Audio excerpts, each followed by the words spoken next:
ಸಾಕ್ಷಿಯಾಗಿರುವ ಪರಮಾತ್ಮನನ್ನ ತಿಳಿದುಕೊಳ್ಳೈತಿ ಸುಖ. ಅಂತ ಸುಖವನ್ನ ಶ್ರೇಷ್ಠವಾದ ಸದ್ಗುರು ಶಿವಯ್ಯಪ್ಪನವರು ನಮಗೆ ತಿಳಿಸಿಕೊಟ್ಟು ನಮ್ಮನ್ನ ಸುಖಿಯನ್ನಾಗಿ ಮಾಡ್ತಾರೆ. ಅಂತ ಶಕ್ತಿ ಸದ್ಗುರುವಿಗೆ ಮಾತ್ರ ಇರ್ತದೆ, ಬೇರೆದವರಿಗೆ ಇರಂಗಿಲ್ಲ. ಇವ ಆ ಮಂತ್ರವನ್ನು ತಗೊಂಡು ಅರಮನೆಗೆ ಬಂದು ಅಲ್ಲಿ ಸ್ವಲ್ಪ 2 ದಿನದ ನಂತರ ಏನಾಗ್ತದಂದ್ರೆ ಮಗ ಯುದ್ಧಕ್ಕೆ ಹೋಗೋ ಸಂದರ್ಭ ಬರ್ತದೆ. ಯುದ್ಧಕ್ಕೆ ಮತ್ತೆ ಯುವರಾಜ ಮತ್ತೆ ಯುದ್ಧಕ್ಕೆ ಹೋಗೋ ಸಂದರ್ಭ ಬರ್ತದ. ಅವಾಗ ಅರಮನೆ ಎಲ್ಲ ಆನಂದದಿಂದ ತುಂಬಿರ್ತದೆ. ಹೆಂಗಂದ್ರೆ ಎಲ್ಲರೂ ಅವನನ್ನ ಆರತಿ ಬೆಳಗುದೇನೋ, ಅವನಿಗೆ ಹೂವ ಚೆಲ್ಲುವುದೇನೋ ಎಲ್ಲ ಸಂಭ್ರಮದಿಂದ ಅವನನ್ನ ಯುದ್ಧಕ್ಕೆ ಬೀಳ್ಕೊಡ್ತಾರೆ, ಯುದ್ಧಕ್ಕೆ ಕಳಿಸ್ತಾರೆ ರಾಜನ ಮಗನ. ಅವಾಗ ಆ ಸಂದರ್ಭದೊಳಗ ಈ ರಾಜ ಏನ್ ಮಾಡ್ತಾನಂದ್ರ ಗುರುವಿನ ಬರೆದು ಕೊಟ್ಟಂತ ಆ ಹಾಳೆಯನ್ನ ತೆಗಿತಾನ. ಸುಖ ಬಂದಾಗೂ ಹಾಳಿ ತೆಗೆದು ನೋಡು, ದುಃಖ ಬಂದಾಗೂ ಹಾಳಿ ತೆಗೆದು ನೋಡು ಅಂತ ಹೇಳ್ತಾನ ಗುರು. ಅವಾಗ ಆ ಗುರು ಕೊಟ್ಟಂತ ಹಾಳೆಯನ್ನ ಅವ ಏನ್ ಮಾಡ್ತಾನಂದ್ರ ತೆಗಿತಾನ. ಅದ್ರೊಳಗ ಏನ್ ಬರ್ದಿತ್ತಂದ್ರ ಹಿಂದಿ ಒಳಗ ಒಂದು ವಾಕ್ಯ ಬರ್ದಿದ್ರು. ಏನ್ ಬರ್ದಿದ್ರಂದ್ರ ಯಹ ಬೀಜ ಅಂತ ಬರ್ದಿದ್ರು. ಯಹ ಬೀಜ ಅಂದ್ರ ಇದು ಕೂಡ ಹೋಗುತ್ತದೆ ಅಂತ ಬರ್ದಿದ್ರು. ಅದ್ರ ಅರ್ಥ ಇದ 12. ಅವ ಅದನ್ನ ನೋಡಿದ ಆ ಸಂದರ್ಭದೊಳಗ ಅವ ಏನ್ ಮಾಡಿದಂದ್ರ ಹಿಂಗ ಬರ್ದಾರಂದ್ರ ನಾ ಇದೇನು ಸುಖ ಐತಲ್ಲ ನಾ ಇದ್ರೊಳಗೂ ಬೆರಿಬಾರ್ದು ಸಾಕ್ಷಿಯಾಗಿ ನಿಂತವಲ್ಲಿ. ಮುಂದೆ ಮತ್ತೆ ಒಂದು ಸ್ವಲ್ಪ ದಿನಗಳ ಕಳೆದು ಅವಾಗ ಅಲ್ಲೇನಾಗ್ತಂದ್ರ ಅದೇ ಯುವರಾಜ ರಾಜನ ಮಗ ಯುದ್ಧಕ್ಕೆ ಹೋಗಿದ್ದ. ಮತ್ತೊಮ್ಮೆ ಯುದ್ಧಕ್ಕೆ ಹೋದಾಗ ಅಲ್ಲಿ ಏನಾಗ್ತದಂದ್ರ ಅವ ವೀರ ಮರಣವನ್ನು ಹೊಂದನ. ಅಲ್ಲಿ ಮರಣವನ್ನೇ ಹೊಂದಿ ಬಿಡ್ತಾನ ರಾಜನ ಮಗ. ಆ ಸಂದರ್ಭದೊಳಗ ಆ ಅರಮನೆ ಶೋಕದೊಳಗ ಅದರ ದುಃಖದೊಳಗ ಮುಳುಗಿಬಿಡ್ತಾರ. ಅದನ್ನ ನೋಡ್ತಾನಿವ. ಹೆಂಡತಿ ಅಳ್ತಿರ್ತಾಳ, ಬಂದವರು ಅಳ್ತಿರ್ತಾರ, ಎಲ್ಲರೂ ಅಳ್ತಿರ್ತಾರ, ದುಃಖದಿಂದ ತುಂಬಿರ್ತಾರ ಅರಮನೆ. ಅವಾಗ ಮತ್ತೊಮ್ಮೆ ಆ ಗುರು ಕೊಟ್ಟಂತ ಮಂತ್ರವನ್ನ ತೆಗೆದು ನೋಡ್ತಾನ. ಅಲ್ಲಿ ಮತ್ತ ಯಹ ಬೀಜಾಯಗ ಅಂತ ಬರೆದಿರ್ತಾರ. ಇದು ಕೂಡ ಹೋಗುತ್ತದೆ.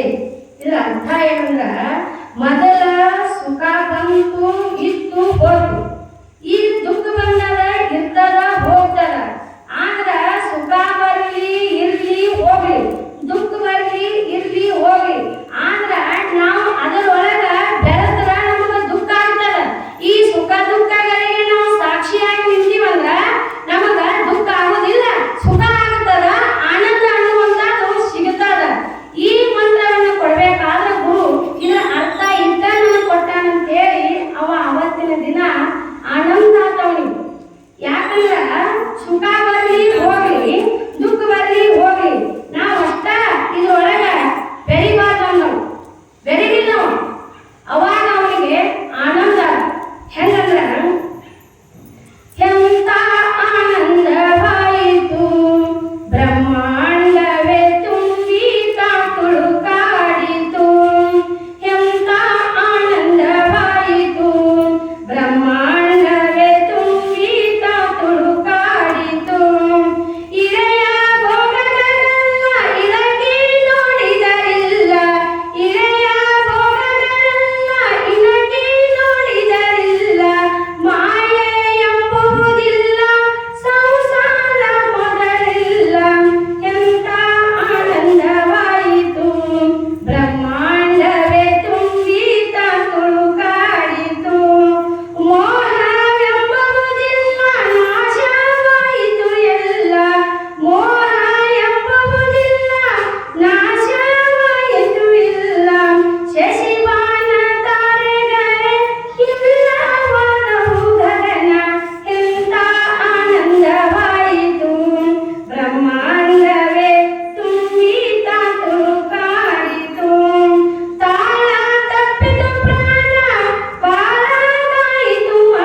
ಸದ್ಬುದ್ಧಿಯನ್ನ ಸದ್ಗುರು ಶಿವಯ್ಯ ಪಾಜಿಯವರು ಮಾತೋಶ್ರೀ ಮಹಾದೇವಿ ಅಮ್ಮನವರು ನಮಗ ನಿಮಗ ಕೊಟ್ಟು ಕಾಪಾಡಿ ಅಂತ ಹೇಳುತ್ತಾ ನನ್ನ 2 ವಾಕಕುಸುಮಗಳನ್ನು ಸದ್ಗುರು ಶಿವಯ್ಯ ಪಾಜಿಯವರ ಪಾದಕಮಲಗಳಿಗೆ ಅರ್ಪಿಸುತ್ತಾ ನನ್ನ ಪ್ರವಚನಕ್ಕೆ ವಿರಾಮ ಹೇಳುತ್ತೇನೆ. ಓಂ ತಸ್ತತ್.